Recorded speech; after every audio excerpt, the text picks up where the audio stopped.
கஅபத்துல்லாவின் இமாமாக இருக்கும் ஷேக் அப்துல் ரஹ்மான் அல் சுதைஸ் அவர்கள் மக்களுக்கு மத்தியில் ஒரு உரையாற்றினார். உரையாற்றும் போது ஒரு சம்பவத்தை நினைவு கூறினார்.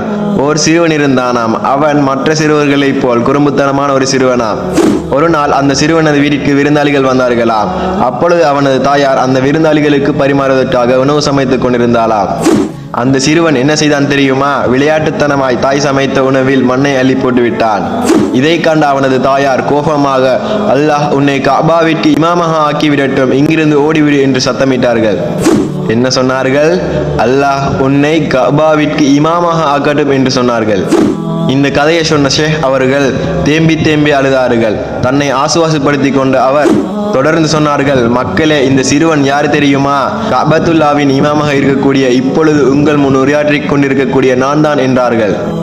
தாயின் அந்த பிரார்த்தனையால் கஅபாவின் இமாமாகவும் தனது அழகிய குரலினால் திருக்குர்ஆனை ஓதி கோடிக்கணக்கான மக்களின் உள்ளங்களை வென்ற ஒருவராகவும் இப்பொழுது திகழ்ந்து கொண்டிருக்கின்றார் ஷேக் அப்துல் ரஹ்மான் அல் சுதைஸ் அவர்கள். இந்த செய்தி அனைத்து தாய்மார்களுக்கும் பாடமாகும். குறும்புத்தனம் செய்கின்ற தனது பிள்ளைகளை கடின வார்த்தையால் திட்டும் தாய்மார்களை நாம் இன்று பார்க்கின்றோம்.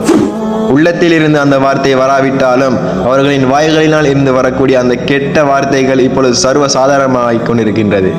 கோபத்திலும் நல்ல வார்த்தைகளை மட்டுமே நம் பிள்ளைகளை நோக்கி கூற வேண்டும்.